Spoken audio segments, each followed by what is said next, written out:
Good morning, everybody, and welcome back. My name is Lisa Jarrett, and I am one of the co-founders and co-directors of KSMoCA. That's the Dr. Martin Luther King Jr School Museum of Contemporary Art. We're located inside Dr. MLK Jr School in Northeast Portland, Oregon.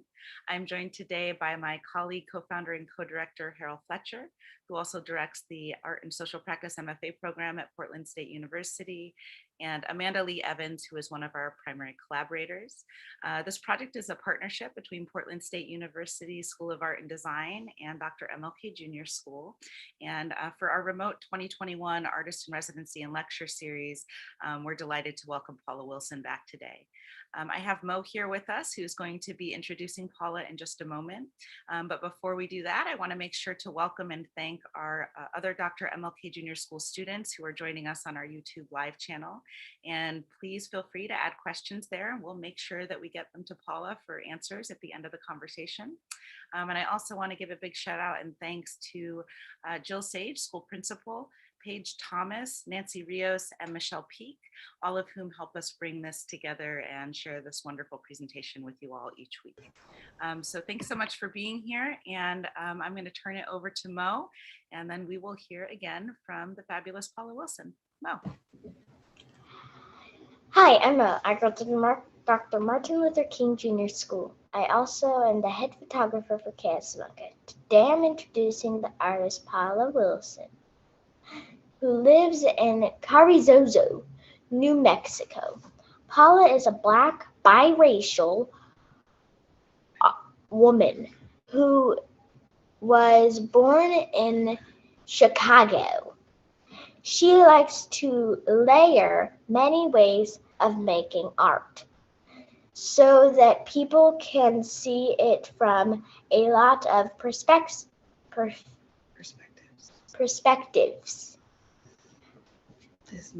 This means she is complex and also really fun. Paula even likes to make her own clothes. She also likes to think about history and culture that are real and imagined in her artwork. Last time we got to tour Paula's studio and see where she feeds her chickens. Today we're going to learn about how plants and insects are important to our artwork. Welcome, Paula. Thank you so much, Mo. That was such a beautiful and thoughtful introduction. And thank you everybody for joining us today. It's really amazing to be here. I know that some of you have had some power issues. So I'm just very happy that for those of you who have been able to join us and find your way here kind of remotely or otherwise. So thank you, everyone.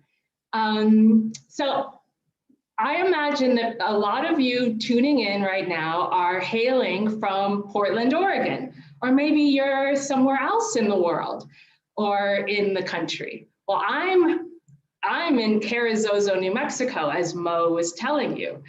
And so if you had to find your way from Portland to New Mexico, you would follow that yellow line. And it's just exciting that I can be here and be here with you remotely. And maybe you're coming from somewhere else, and that we're finding ourselves in Afrofuturist month of February. So I don't know if you noticed on that map that I was showing that it had all the states and all of the flowers, state flowers. Did you notice your state and what your state flower is? Well, if you're in Oregon, this is your state flower. So beautiful, right?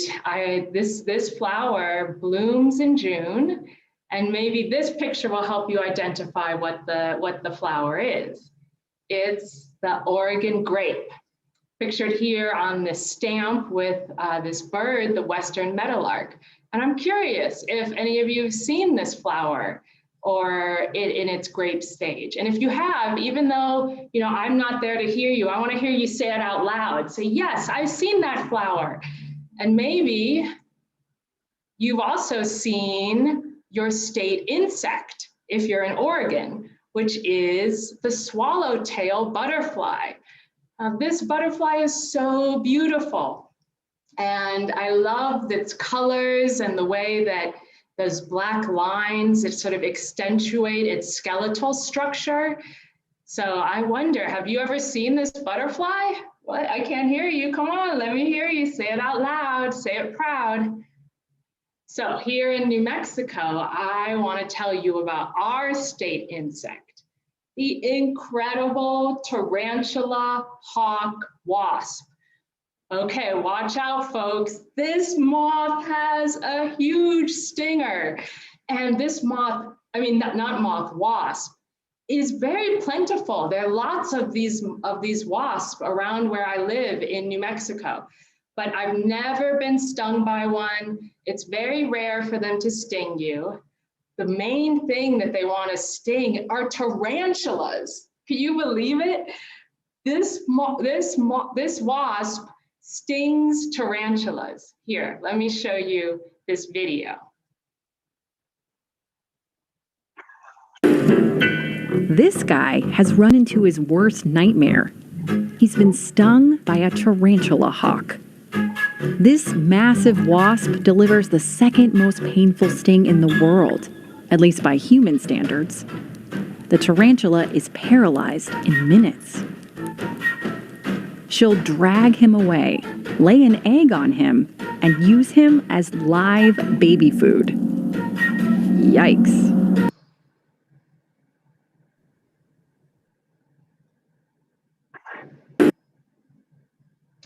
That is so wild, right?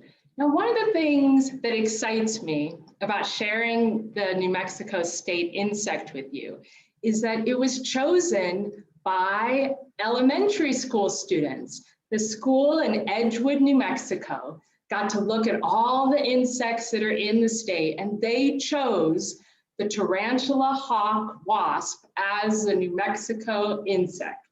I think that's really cool. And I can understand why they chose it. Even though it's scary, it's an amazing creature and an amazing kind of scary story of how it continues its life cycle. Now, what is New Mexico's state flower? So here we are back on that tea towel map that I was showing you, and it's the yucca plant. The yucca plant is an ancient plant that was growing at the time of the dinosaurs, they think. And this plant can grow to great heights. Here you are, you see this dude here standing with some ruler that doesn't even measure far enough to reach the entire top of the yucca. And then the other picture shows the yucca in its bloom state with its flowers, and that's at White Sands National Monument, which is not very far from where I live. I love the yucca plant, and it grows, proliferates, grows, a lot of it grows all around where I live. And did you know that its blossoms are edible? So you can eat the yucca blossoms, and they taste a little bit, kind of little oniony, but they're really good in a salad. And the Oregon state flower, the Oregon grape, you can make dye from its petals. So you can make a yellow pigment that you can use as paint to dye clothes or make paintings. So here's a close-up of some of the yucca blossoms. Now, I understand why the tarantula hawk wasp is the New Mexico state insect, but if it was up to me, I would choose the yucca moth, because without the yucca moth, you wouldn't have the yucca plant. They need each other to survive. So this moth is very, very small, and maybe the size of my thumbnail, and it lives its whole life on and within the yucca plant. Now, this becomes a huge inspiration for me in my work. And I want to tell you more about the story of the yucca plant and what it's called mutualistic relationship to the yucca moth. And mutualistic means that they benefit each other, that they're good for one another. And in fact, they need each other to survive. And one thing I love about making art is that I can tell these stories that might not be seen readily, that might be something that is overlooked. And yet it connects me to the landscape that I live in by understanding this relationship between a plant and an insect. So I would like to start this story with the flower stage. These three figures are this flower stage, the pod stage, and the seed stage. So here we are in the flower figure, and she's beautiful, holding her hand up, one hand like this and one hand on her hip, sort of presenting herself to the world. Her hair is covered in yucca blossoms. She has a kind of crop top shirt that is full of stars, with even a kind of necklace made of stars that holds a hair pick. And why did I decide to include all these stars and show this nighttime scene? Because all the energy that the yucca moth does on the yucca plant happens at night. It happens from dusk into the night. So here we are further down on the figure's body, and her torso and the top of her hips is made up of collage pieces of my paintings as I was trying to figure out what I wanted this figure to be. So you can see here in this area, I was painting a sort of smaller picture of what I wanted this giant picture to be. And then I cut it all up and made it to build this figure later. So all the elements of my working process kind of come together and form these creatures. And here we are in the center of the flower. So the male moth and the female moth meet inside the heart of the flower at night. I think that's very romantic. And they mate, or they make love inside of the flower. And then the female moth inserts a baby seed inside the ovaries of the flower. And this, like I say, happens at night, and it happens within a very short, limited amount of time. And the yucca moth doesn't eat anything. It lives such a short life that it dies in the process or after the process of it pollinating the plant. And when I say that it pollinates the plant, the yucca moth also, in the course of its life, short life, creates a way for the flower to generate more seeds. So they together are building a way in which to continue the life cycle. Then what comes next? The pod stage. So all the petals fall off of the yucca plant, and the inside of the plant bulges up and forms these pods. So we're now on the pod figure. Now I decided to give the pod a hoodie because it seemed fitting to me that there would be something like a hood, because this is a stage in which everything's sort of encapsulated within this pod. So now we're in the torso of the figure, and you can see here I painted this pregnant figure, and that symbolizes the fact that this pod has within it a life. The pod, also pictured here in this vessel, has this little larvae. So in here is a little yucca moth. So I said that the mother moth inserted the seed, and now this is a little baby moth, and it's eating the seeds inside of this pod. And I decided to picture this as a vessel because that seemed like a fitting symbol for this stage of the yucca plant. And then there's some people also there watching it and giving it this sense of scale and grandeur. I also decided in the legs of the figure to show these little houses, or this is kind of a big house. I picture this as almost like a church or a place of worship. And again, it's like we go inside of these spaces and things happen. There's all this life happening within this pod.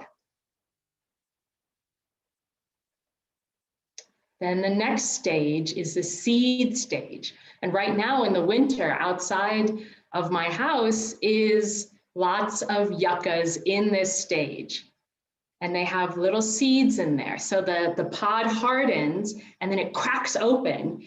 And when the wind blows and shakes the yucca around, the seeds spread out so that new baby plants can be made. Here's what the seeds look like. They're these beautiful, shiny little black seeds. So here is my seed figure. I decided to make her have gray hair and be sort of older because this is sort of the end of the life cycle, if you will. And at this stage, that yucca baby that was inside of the pod burrows out and falls to the ground. So here I decided to do these sort of this face that has been kind of broken open, and inside is the yucca pods. And then on the ground are these pieces of shards and pottery, but there's also this pot of these two people kissing. And to me, this symbolizes the baby yucca larvae that is now burrowed into the ground, waiting to reemerge as a moth, when the flowers bloom in the summer. I'm very inspired by the landscape around me. I perpetually am looking and letting these forces of plants and animals and insects that are in the land are a source of inspiration for me in my artwork. And then I decided to make some yuccas as well, and these are prints. And I can arrange these in various ways and create sort of a world around me with yuccas thriving. Here's a detail of what those pieces look like. And these are the yucca wood blocks that I make. So I roll ink on top of those, and then that's how I make these prints. The leaves of the yucca are real spiky, and that prevents creatures from coming and taking too much from the plant. And sometimes you can get stuck with these sticky sword-like leaves.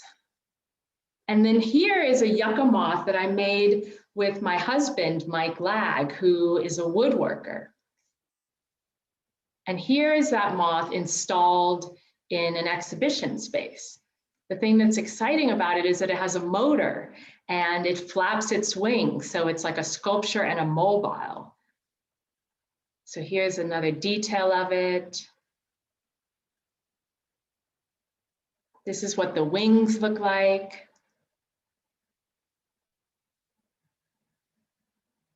And let me play you a video of it moving.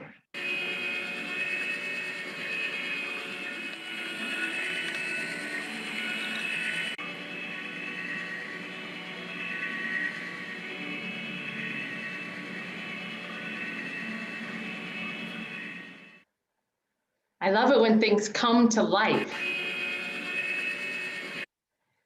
I love it when things come to life and have kind of an energy to them. And artwork is not just something that's sort of still on a wall, but can have energy and be animated. Now, next I'm going to play for you a video that I made about the yucca and yucca moth relationship. It's about 3 minutes long.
did you see the little moth at the end in the middle of the video? So I'm just going to show you a few more pieces that really focus on how I use art to focus our attention to nature and to insects, because I do believe that butterflies and moths are some of the most beautiful, incredible creatures. I can't believe they even exist in the world. It feels like some magical gift that was given to the world. And so in my art, I try to really focus our attention on these things so that we sort of through the painting or through the artwork, focus our attention on these things as well. So here you have this figure holding a magnifying glass. And here is an example of how their hair is done. This is also a print. And then here's a picture of the moth itself from us on a screen. And you can see that screen is something that I also printed. So, you know, it's like there are all these little details that you might not see when you first look at it. And I also painted this when there were a lot of wildfires around in the area. And I feel like the sky, the color of the sky captures that light when there are these wildfires. So it's also talking about climate change and our need to protect and treasure the things around us. And then one day I was so sad to see that there was a moth that was dead in my glass of water, and it was going to the water just to get a drink, but then it couldn't get its way out. And so to me, this is a very sad painting, one that shows how it can be difficult as humans to see how we, in small and very large ways, are disrupting the natural order of the world. I also like how butterflies and moths have these eye spots, and they have these things that can kind of look back at us and tell us, I'm alive, pay attention to me, I can see, I'm not just an insect that you should kill and do away with. You know, we both can see each other and engage in that creature to creature intimacy or connection. This is a very recent print that I did, and it shows this kind of COVID way in which we're indoors, right? But that nature is still all around us, and that we can turn our attention to it and look carefully at the things around us and take wonder at the world around us. So thank you so much for paying attention. And now I would love to hear if you have any questions.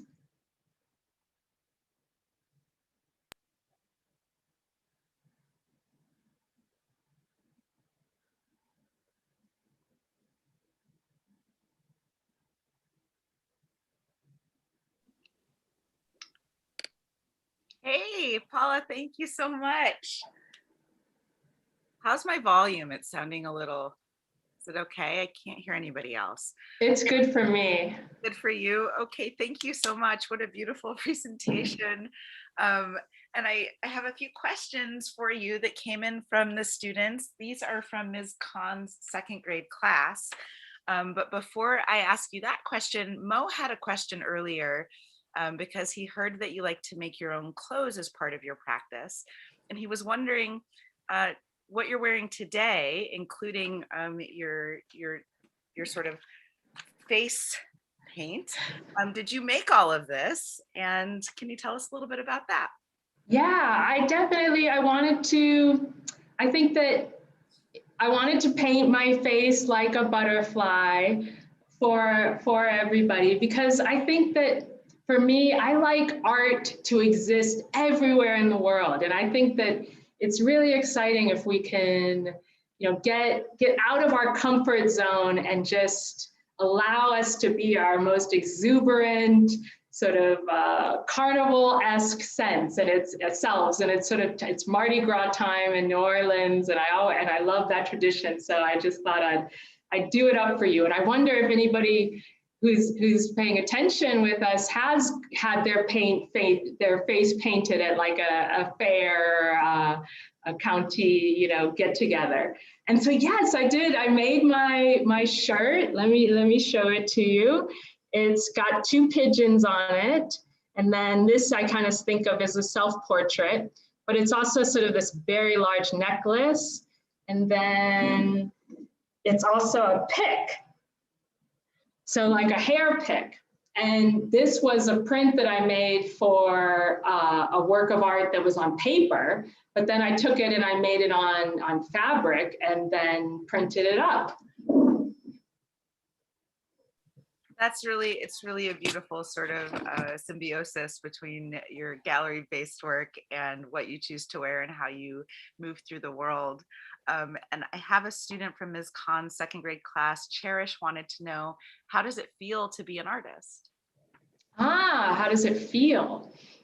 You know, I think it's such a good question, because like, do we ask that of like a doctor? How does it feel to be a doctor? How does it feel to be somebody a teacher? And I do think that there are these different feelings that come with how you spend your time. And I think that the main thing I would say about how it feels to be an artist is that I'm always looking.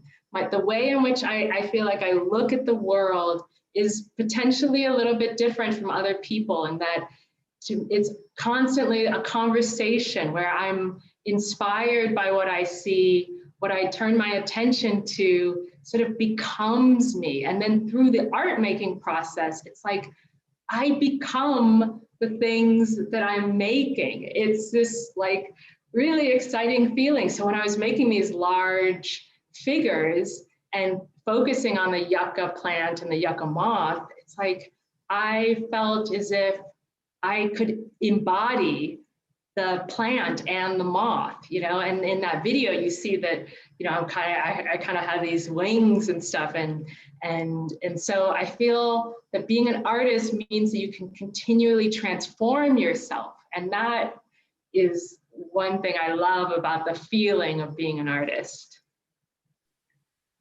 That gives us so much insight into so many of the pieces that you shared with us today. And Cheyenne really wants to know how you make the big people.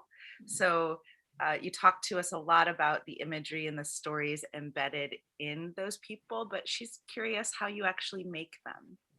Right, that's such a good question as well. So it's a lot of collage work, and I'm sure you're familiar with that term.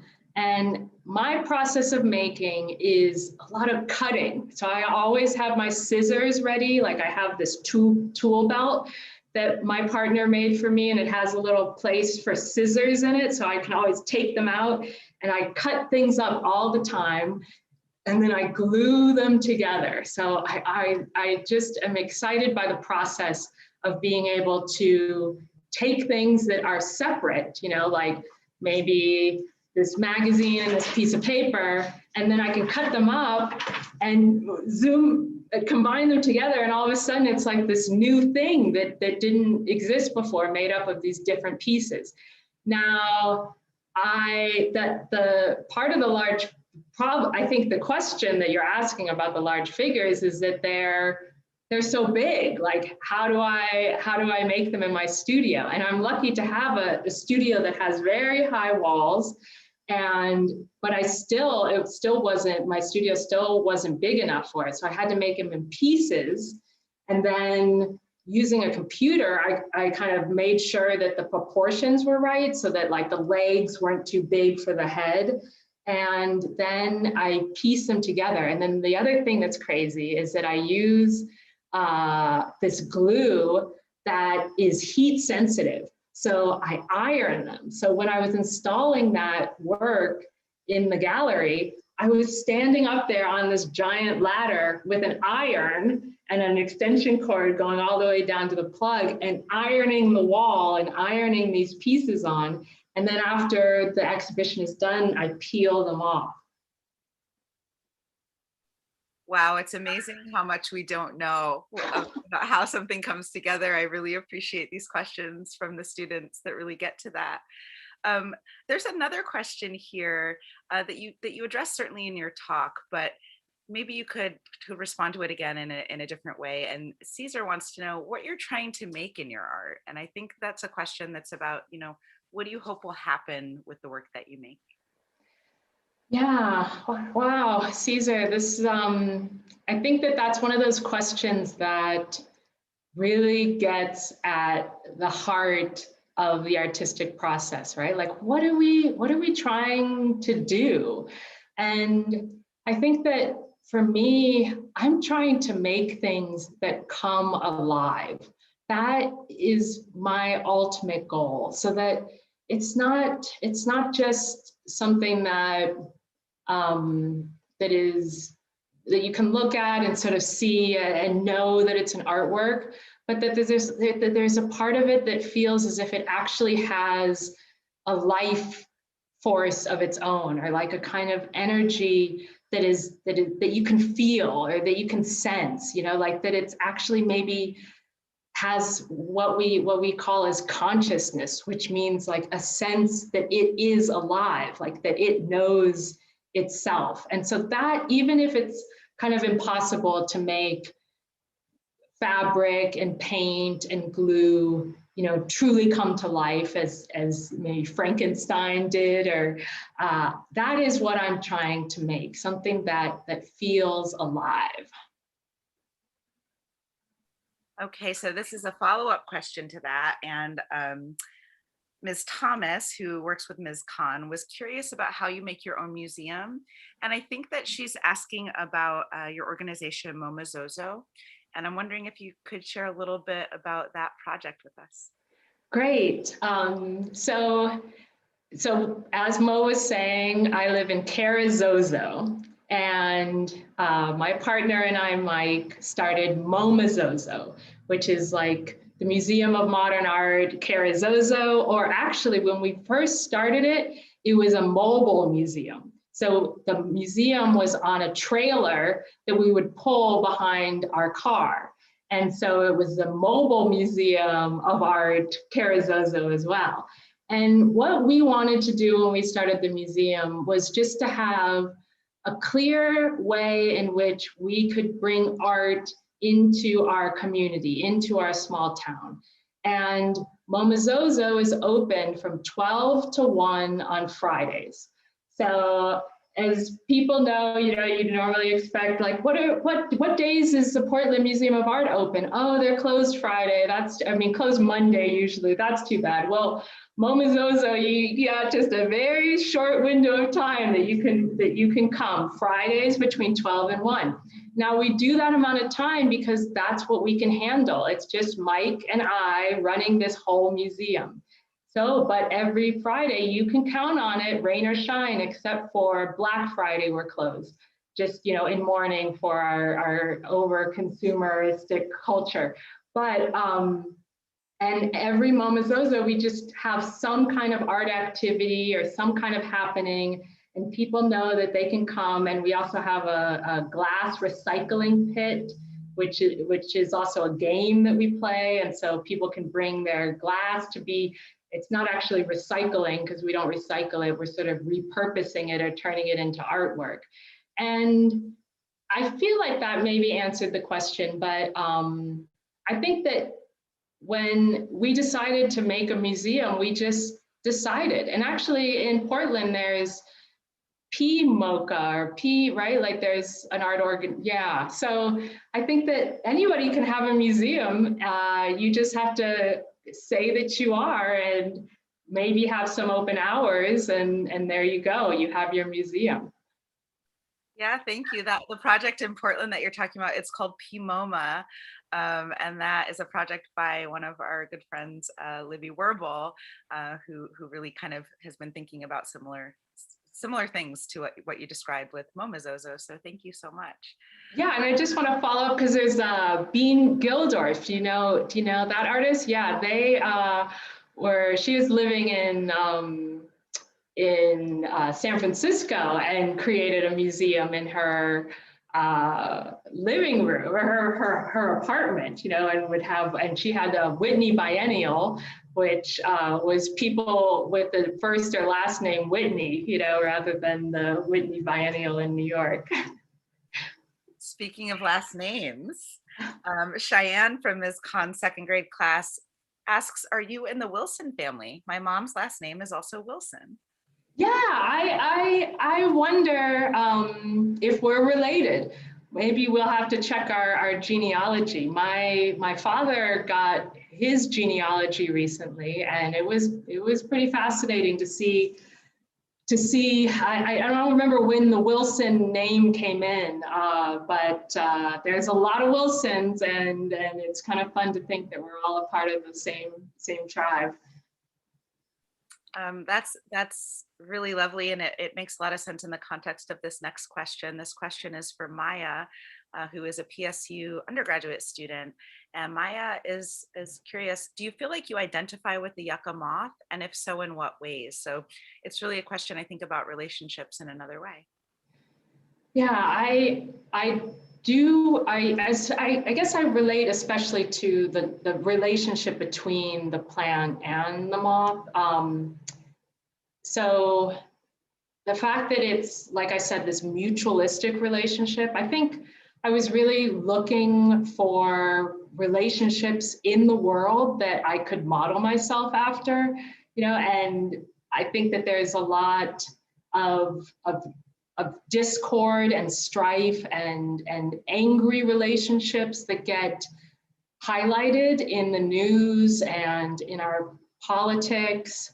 And I just really wanted to zero in and identify, as you're asking, with something that had a relationship that felt good and felt like it was beneficial for both sides. I mean, the Yucca Moth is like pollinates the plant in a way that is not necessarily, it's selfless. It's like that she rolls this pollen under her chin and deposits it in a new flower to benefit the plant. I mean, it helps her baby that's embedded in the yucca pod, but the fact that she's doing this kind of selfless act is inspiring to me. So I definitely say the answer is yes, I do relate. That is a perfect sort of segue into Naomi's question. And Naomi is also a PSU undergraduate student. Naomi, would you like me to ask, or would you like to come on and ask? Yeah, I wouldn't mind asking. I just want to start off by saying I love your artwork. I think it's amazing. I snooped on your Instagram, and it's, yeah, so colorful. I was wondering if you could elaborate on something that I saw. It seems like you make a lot of connections between the bodies of the moth and the flower and the human body, especially when it comes to reproductive organs. Is this done to humanize them? And then I also wanted to ask, is that also to represent a form of pleasure, like in nature, that it's like enjoying this act between these two creatures? But that is so thoughtful. Thank you. I mean, it's so nice to hear you mirror back what you're seeing. And I definitely felt that I wanted to make these works sensual and have just this real that nature can be sexy, and that nature can potentially have this eroticism for us that again is healthy and and isn't one where people feel abused or feel taken advantage of, and so I was definitely trying to tease that out in the work to make it like something that's tintillating to us, you know, and that arouses our sense of interest and connects us to our own bodies. So the answer is yes, and hallelujah, and absolutely. I'm so intrigued by that little detail in the corner of your room. Is that your artwork, or? Yeah, I got my paintings all over the walls, just like a big Buddha. Here, wait, hold it up. I want to mute so I'm not the one. So, yeah, I have stuff like everywhere. I don't know, but also I don't want to take over. You know, it's your talk, so. It's good because we have lots of time. Yeah, you know, my presentation was sort of short, so I appreciate that. Are the clouds in that one just abstract, or are they? It almost seemed like a map of some kind. Yeah, it's just supposed to be like an abstraction. A lot of my stuff is kind of, you know, Eastern philosophy, kind of psychedelic, and yeah. I just wanted to like pay an homage to the religion or philosophy that gave me a lot of my beliefs and got me through a lot of stuff. So, and just not to like go the yellow part, like, is that 3-dimensional, or they're like eyes? Yeah, they just have like little symbols in the corners of them. Oh, yeah, to kind of like represent like language. So like the clouds are symbols as well as clouds, you know. And I love the light, the sense of like luminosity there. Thanks, Naomi. Naomi, thank you so much for sharing. That was nice work. We do have another question from Deanna. And Deanna, I'm wondering if you'd like to come on and ask Paula, or would you like me to? It'd be really nice to see. Hi. Hi, Paula. No, I was wondering, like, it seems like Carrizozo and New Mexico is a huge influence, very important for your work, your current work. So I was wondering how your surroundings influence the way you approach your work or the topics you choose to investigate, like coming from Chicago and New York. How was your work in that kind of places? Yeah. You know, it's interesting because I felt, okay, so I've lived in New Mexico for 13 years, and yet it wasn't until really the body of work that I'm showing you, which is maybe 4 years ago at most, that I really felt like the New Mexico landscape started to make its way into my work. You know, I mean, I don't know if you have this experience in your work where you can't really talk about a place until you've left it behind or something. Like when I first moved to New Mexico, I was making a lot of work about urban environments, actually. It was like I could see the city in a way because I was no longer there. And then I also felt like I couldn't really talk about the landscape of New Mexico when I just moved here, and I was sort of like I didn't feel like I had anything to say, and I didn't want to just you know, make landscape paintings that were sort of in the school of thought, like you know, the manifest destiny type of orientation towards the landscape. You know, I wasn't interested in that, so I was gardening a lot and building up our spaces, and my work then kind of had like a tropical sense to it. So when I discovered the relationship between the yucca plant and the yucca moth, I mean, I was picking yuccas to eat, and I was like, what pollinates this? I saw that there were some ants on it. I was like, does the ant pollinate the plant? And then I looked it up, and I was like, oh my God, there's been this little moth, you know, like totally unbeknownst to me this whole time. And all of a sudden the landscape like opened up and then entered into my work at that moment. It was like, and I was like, I've never even noticed when the yucca its stalk is coming up, you know, and all of a sudden now I'm obsessed. I'm like, oh, there's a pod, and maybe I can find that one moment when the yucca is burrowing out. So it's like this body of work was that kind of entry, and now I'm really focused on the Deltura plant, the sacred Deltura plant, and there's a lot of Mimbus pottery that's based on those designs, and so kind of linking to some of the people who inhabited this land, you know, ancient inhabitants. So yeah, thank you for that question. Thank you. Paula, Thank you. We have one more question from one of our second grade students in Ms. Khan's class. And we know you addressed this last time at your first talk as part of the residency series, but they're wondering if you live in the buildings where you work. And I wonder if I could kind of expand that idea to how you think about living where you live in relationship to the ideas that are starting to come out in your work now.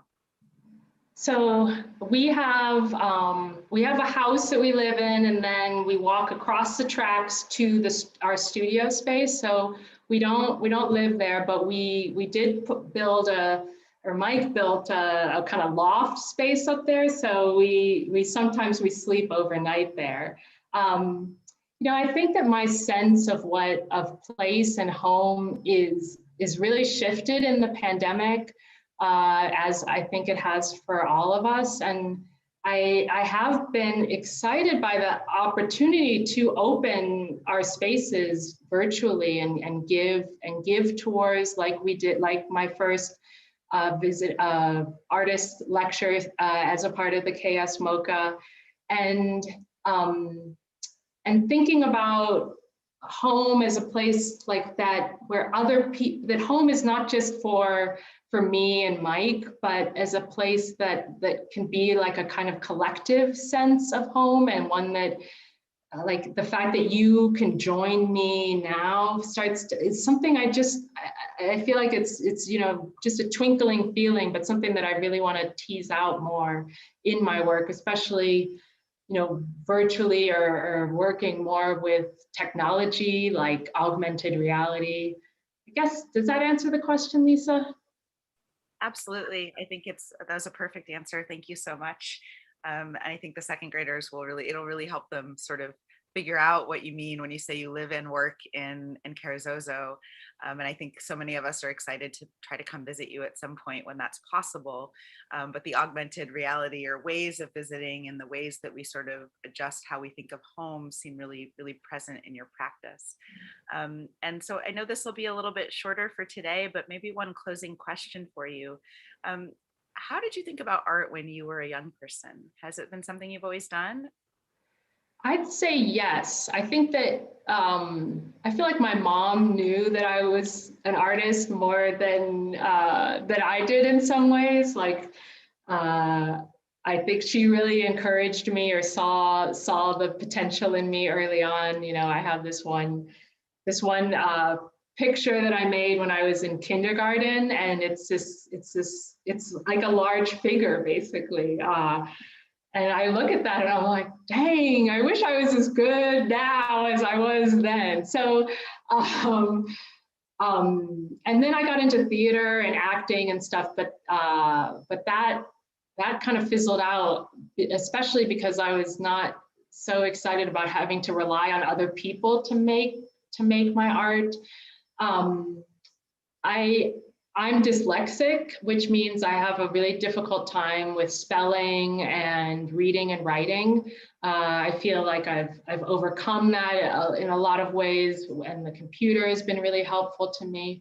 But early on, art was always a place that felt really safe, that felt like I could express myself, felt like I had a lot to say, and I had a lot of confidence, and I could kind of see that for me, I had a natural ability to, in way, like especially with printmaking, when you have to do things, you have to think differently in artwork. Like I really gravitated to the way that art making can challenge how you piece things together and how you see and how your mind orders things. And so that was definitely something that I gravitated to early on. Thank you so much for that story. I think a lot of our student participants will really respond to that. And thank you so much for the wonderful presentation today and giving us a little more insight into you and your work and your ideas and your practice. Everybody, just so you know, we will have one more opportunity to hear about Paula and a project that she's beginning to work on with some of our students at KSMoCA at Dr MLK Jr School next term. And so we're so excited to see where that goes. And we look forward to hearing from the kids and seeing what some of those sort of explorations sort of end up looking like or end up feeling like, or how they end up getting shared out with the community. So thank you again, Paula, for your time. To everybody else that's joining us same time next week, 10 a.m. Pacific Standard Time. We'll look forward to hearing from an artist. It'll be Cameron A. Granger, an artist that was curated outside of the KSMoCA Artist Residency, but by our MFA Art and Social Practice students. So we'll kind of have a special spot next week for that artist talk. And just to give everybody out there a little more context with the 2021 Remote Artist Residency and Lecture Series at KSMoCA, each of our artists have an opportunity to join us 3 separate times to tell us about their life and their work and share the collaborations that they're building with the students in our programs. So we are really honored to be able to connect with everybody in this way. And as Paula mentions, the time that we're in allows different possibilities for what art can be. And we're excited about what it means to still be able to collaborate with our youth community from Dr. MLK Jr School, not just because of, but almost in spite of what our circumstances are right now. So we really appreciate everybody taking the time out of your days to join us in the mornings. We hope it brings you something really wonderful to think about for the week. And we will look forward to seeing you again next week at 10 a.m. Pacific Standard Time here on our YouTube channel. Thanks, everybody. Thank you again.